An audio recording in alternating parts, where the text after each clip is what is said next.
Oi pessoal, tudo bem com vocês? Sejam bem-vindos de volta ao canal. Para quem não me conhece, o meu nome é Bruno Vilas e hoje eu vou contar mais um caso para você. Se você está chegando por aqui agora e ainda não é inscrito no canal, eu já te convido a se inscrever no canal e ativar o sininho para não perder as notificações. Porque assim, todas as vezes que eu publicar um vídeo novo, o YouTube te avisa e você corre aqui para assistir comigo. Pessoal, convido vocês também a me seguirem nas redes sociais, porque por lá eu estou sempre interagindo com vocês e também postando conteúdos diferentes dos daqui do YouTube. Mas agora, vamos para o que interessa e bora para o caso de hoje.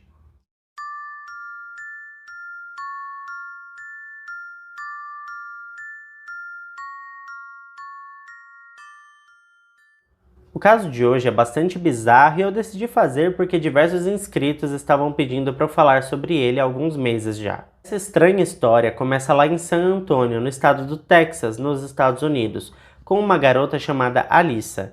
Alyssa nasceu em 1981 e conta que sempre teve problemas em sua estrutura familiar e não via a hora de sair de casa e ter sua própria liberdade. Ela então começou a procurar meios que pudessem ajudá-la a realizar esse desejo de se ver livre da sua família. Em 1995, quando estava com apenas 15 anos de idade, ela entrou em uma sala de bate-papo na internet, onde conheceu um homem chamado Steven Pladô, que nessa época estava com 20 anos. A diferença de idade não era tão grande assim, e o jovem convenceu a garota a fugir de casa e pegar um ônibus com destino a Nova York. Gente, o Texas é muito longe de Nova York. São mais de 3 horas de voo ou quase 2 dias de ônibus. Só por isso a gente já pode imaginar o quanto aquela garota estava mesmo a fim de sair de casa assim definitivamente. Os dois se encontraram e passaram a viver juntos. Um pouco mais de um ano depois, Alyssa ficou grávida e em seguida, aos 17 anos, em janeiro de 98, se tornou mãe de uma linda bebê que recebeu o nome de Denise Pladô. Apesar de toda a fofura que era aquela bebê, seu pai Steve não lidou bem com a chegada da nova integrante da família. Alyssa conta que ele mal segurava a filha nos braços e era bastante descuidado com ela. Ele gritava com a bebê e a beliscava até que ela ficasse toda roxinha. Steven também passava boa parte do tempo reclamando do choro e sempre tentava enfiar objetos na boca da menina para que ela ficasse quieta. As coisas ficaram tão sérias que ele chegou a colocar a menina dentro de uma caixa embrulhada em um cobertor e fechou, para que não fosse incomodado com o barulho da criança. Alyssa era obrigada a entrar em luta corporal com ele para resgatar a bebê antes que algo de mal lhe acontecesse. Ela levava a menina para o quarto e tentava acalmá-la para que seu marido não ficasse ainda mais bravo. Alyssa estava confusa e não sabia a quem recorrer. O casal então decidiu deixar a bebê para a adoção, alegando que passavam por diversas dificuldades financeiras e não seriam capazes de criar a menina. Em setembro de 98, quando a bebê estava com 8 meses de vida, ela foi adotada por um homem chamado Anthony Fusco e sua esposa Kelly Fusco. Anthony Fusco era um oficial aposentado da Marinha que trabalhou também por muitos anos na Guarda Costeira. Eles emitiram novos documentos para a menina e a partir de então ela se chamaria Kate Fusco. A menina foi levada para sua nova residência, a casa da família Fusco, que ficava no condado de Dutchess, ainda no estado de Nova York.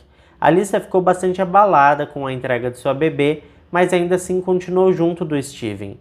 Ela contou em entrevista mais tarde que tomou a decisão de continuar com ele porque ele disse que se ela fosse embora, ele tiraria sua própria vida e filmaria tudo, e daria um jeito de que essas imagens chegassem até ela. Com isso, ela permaneceu ao lado dele. Inclusive, os dois se mudaram para Richmond, no estado da Virgínia, que fica a cerca de 5 horas de carro de Nova York. 8 anos depois, portanto no ano de 2006, eles oficializaram o casamento em uma cerimônia simples, com poucos convidados.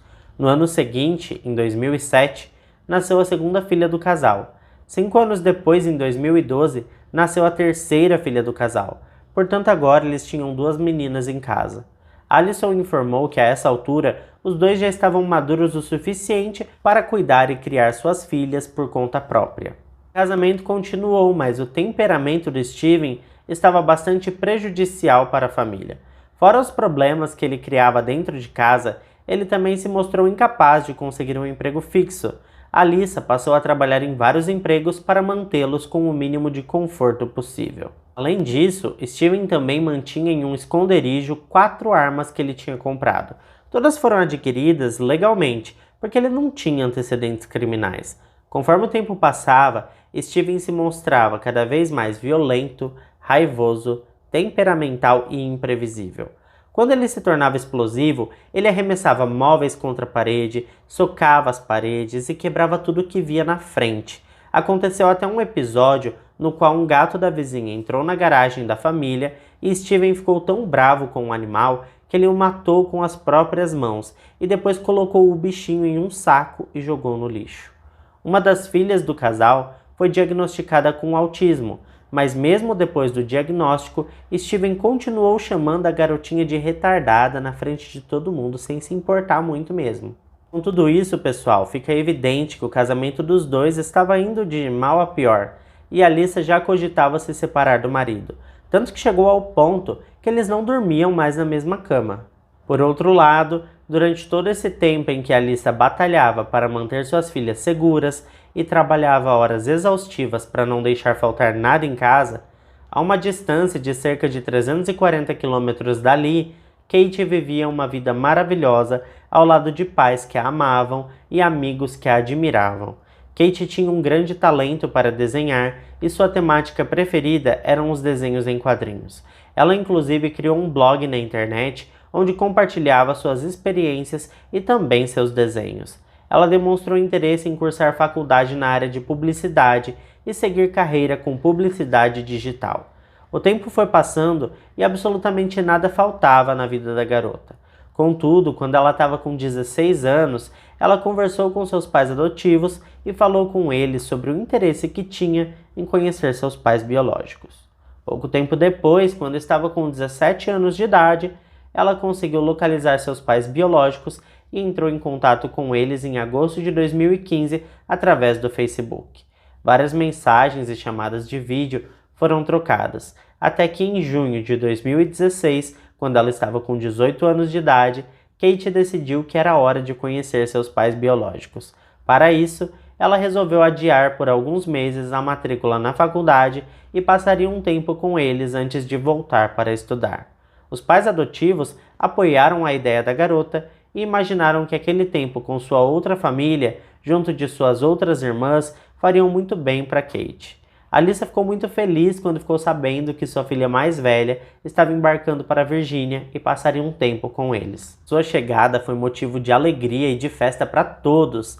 As meninas ficaram alvoroçadas ao conhecer a irmã mais velha. Alyssa ficou muito feliz no começo, mas logo notou que a Kate passava todo o tempo grudada com o Steve, que mais uma vez estava desempregado, enquanto a Alyssa ia trabalhar todos os dias para manter a casa. Como já sabemos, a Alyssa e o Steven não estavam mais dormindo na mesma cama, e por conta disso, ele passou a dormir em um colchão no chão ao lado de sua filha Kate.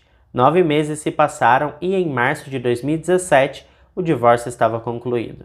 Mesmo antes da conclusão do divórcio, em novembro de 2016, a Alyssa já tinha saído da casa com suas 2 filhas mais novas, mas a Kate decidiu ficar com o pai, que até então continuava dormindo no chão do quarto. O que a Alyssa não sabia na época era que a Kate e seu pai Steven tinham começado um caso incestuoso pelas costas dela, e Kate estava grávida de seu próprio pai. Os dois compartilhavam a guarda das 2 meninas mais novas, e foi aí que tudo desmoronou. No primeiro semestre de 2017, as crianças voltaram do final de semana na casa do pai e havia uma anotação muito estranha no diário da filha de 11 anos. As anotações diziam: "Meu pai também chama a bebê dela de bebê dele." E a outra dizia: "Meu pai até diz que ela é minha madrasta. Ela nem quer mais que eu a chame de irmã." Alyssa imediatamente entrou com um pedido de ordem de restrição contra o marido no tribunal da família. Ela também fez uma denúncia de incesto, visto que no estado da Virgínia este ato é considerado crime classificação 5. Embora nos Estados Unidos, no estado da Virgínia, o incesto seja crime, aqui no Brasil não é, e teve um caso que eu trouxe aqui no canal que, olha, foi um caso incestuoso com um trisal envolvendo pai, filha e genro. E um detalhe assim, bem complexo mesmo. A namorada do pai mandou, acabar com a vida do pai e da filha. Enfim, eu não vou dar muito spoiler, quando acabar esse vídeo vocês vão lá assistir, eu vou deixar um card por aqui, tá bom? 2 agentes visitaram a casa de Alyssa e conversaram com suas filhas. A investigação prosseguiu como plano de fundo. Pouco tempo depois, em 20 de julho de 2017, pai e filha fizeram uma viagem de quase 300 quilômetros para a região agrária de Parkton, no estado de Maryland. Essa longa e cansativa viagem tinha um motivo bastante grotesco. Pai e filha marcaram de se casar ilegalmente nesta data, nesse local, longe de Alyssa e também das autoridades que investigavam silenciosamente a relação entre os dois. Por mais bizarro que pareça, compareceram diversas pessoas ao casamento, dentre elas os pais adotivos de Kate, o Anthony e a Kelly, e também a mãe do Steve, senhora Grace Pladeau, de 72 anos de idade. Anthony e Kelly alegaram que não existia nada que eles pudessem fazer senão apoiar as decisões da amada filha. Eles sabiam que era ilegal, mas concordaram em ficar em silêncio sobre isso. Afinal de contas, a Kate e seu pai tinham sobrenomes diferentes, e contanto que ninguém abrisse a boca, nenhuma pessoa naquele casamento suspeitaria da fraude. Dona Grace, mãe do Steven, simplesmente não se pronunciava sobre nada, ela só apoiava seu próprio filho. Após a cerimônia, os dois se instalaram em Knightdale, que é uma cidade localizada no estado da Carolina do Norte. No primeiro dia de setembro de 2017, Kate teve um lindo bebê que recebeu o nome de Bennett. Ele passou a ser a alegria do casal. Por mais estranho que possa parecer, o Steven se comportou de forma totalmente diferente com o nascimento de seu filho homem. Ele passava horas segurando o menino, não se incomodava com o choro, enfim, era um pai totalmente diferente daquele que ele foi para suas filhas com Alyssa. Mas a paternidade não durou muito tempo não. Como eu disse, as investigações sobre o caso de incesto entre os dois, que é crime no estado da Virgínia e estava acontecendo no plano de fundo, resultou na prisão de Kate e Steven no mês de janeiro de 2018, quando o bebê deles estava com 4 meses de idade. Ambos foram presos e extraditados para o condado de Henrico, na Virgínia, onde seriam processados por incesto e também por contribuir para a delinquência de um menor. O bebê foi encaminhado para ficar com a Grace, a mãe do Steven. Kate foi liberada, mas não poderia levar seu filho para casa.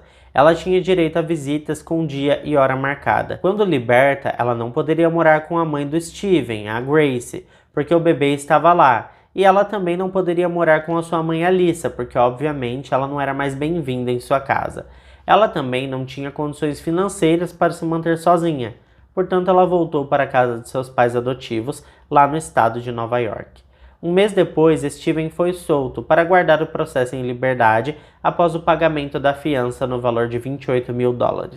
Eu não encontrei nenhuma informação, pessoal, sobre quem teria pagado essa fiança, porque afinal de contas ele vivia sem dinheiro e dificilmente teria esse valor em mãos. Steven também estava proibido pela justiça de manter qualquer contato com sua filha, e como não havia nenhum impedimento dele visitar seu filho na casa de sua mãe Grace, quando acontecesse essa visita, deveria ser em dias diferentes das visitas de Kate, porque, como eu disse, os dois estavam totalmente proibidos de se encontrar. No caso, a Kate, que era filha dele, não podia se encontrar com ele, embora ela fosse mãe do filho dele, do Bennett. Estranho, né, gente?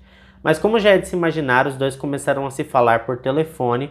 Pouco tempo depois, em uma dessas ligações, Kate informou que já estava cansada daquilo, que tudo aquilo tinha sido um grande erro e que ela precisava focar em sua carreira e em seu futuro. Ela era jovem e inteligente e não poderia perder tudo fugindo da polícia ou fazendo coisas ilegais. Ela tinha finalmente entendido que tudo aquilo já tinha ido longe demais. Bom, como nós já sabemos sobre o perfil explosivo, violento e descontrolado do Steven, fica evidente que ele não concordou em nada com isso e ficou muito nervoso. Ele passou as próximas semanas tramando algo terrível que ganharia as manchetes de todos os jornais ao redor do mundo. No dia 12 de abril de 2018, Steven foi até a casa de Grace e pegou seu filho Bennett, colocou no carro e disse que o levaria para casa.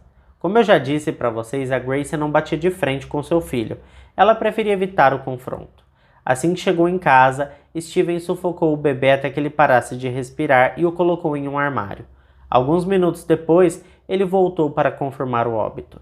Steven saiu de lá e pegou a estrada rumo a Nova York. Ele estava eufórico e movido pela adrenalina. Ele chegou a ligar para sua mãe e confessou o que fez com o bebê, mas não tinha como parar, ele já tinha começado isso e ele iria até o final com o seu plano. A Grace ligou para a polícia para informar que algo horrível tinha acontecido com seu neto, mas já era tarde demais. Steven já estava muito próximo da casa onde Kate estava morando. Ele ficou aguardando do lado de fora em uma posição que não pudesse ser visto com facilidade. Assim que o carro do Anthony saiu da garagem, Steven passou a segui-lo. No carro estavam Kate e Anthony. Alguns quilômetros mais à frente, no cruzamento que dava acesso à rodovia que levaria ao estado de Connecticut, Steven parou ao lado e atirou na direção dos dois. Infelizmente, nenhum deles sobreviveu. Steven então dirigiu mais um pouco até a fronteira do estado. Em Dover, parou à beira da pista e tirou sua própria vida. Talvez quando bolou aquele plano, ele não tivesse pensado nisso, mas ele acabou destruindo diversas famílias, inclusive a dele. Kate, Bennett e Anthony Fusco foram sepultados em 21 de abril na igreja St. Charles Borromeo, em Dover Plains. Alyssa enviou flores para os três, mas decidiu não comparecer ao funeral com medo de atrair ainda mais atenção da mídia. Nessa altura, os jornais estavam esmiuçando essa história, e ela achou prudente se manter longe da mídia para manter sua privacidade e também a de suas duas filhas. A maior dificuldade para ela teria sido explicar que o papai tirou a vida da irmã mais velha delas, do sobrinho e irmão e depois a sua própria. As meninas passaram a visitar um psicólogo para que pudessem lidar com tudo isso. E falando em psicologia, um profissional dessa área falou em uma entrevista e nos deu uma dica que poderia ter acontecido nesse caso terrível. Ele explicou que a atração sexual genética é o incesto entre parentes próximos, tais como irmãos ou meio-irmãos, pai e filhos, ou primos de primeiro e segundo grau que se encontram pela primeira vez quando se tornam adultos. Esse termo foi criado nos Estados Unidos no final dos anos 80 pela pesquisadora Barbara Gonio, que também é a fundadora de um grupo de apoio para adotados e seus familiares de sangue que até então eram desconhecidos e passam a viver juntos. No Brasil, nós tivemos um caso de trisal incestuoso, e eu vou deixar a indicação desse vídeo para vocês assistirem logo em seguida. Pessoal, eu já vou pedir desculpa que eu tenho uma dificuldade com esse negócio de incesto. Eu falo incesto toda hora, tá? Então assim, já peço desculpa para vocês. Eu sei que o correto é incesto, mas eu falo incesto, mas eu vou tentar melhorar isso. De qualquer forma, gente, obrigado para quem ficou até aqui comigo. Se ficou até aqui, né, deixa o seu like que me motiva muito a continuar trazendo esse tipo de conteúdo aqui para vocês. Eu fico por aqui e até o próximo vídeo.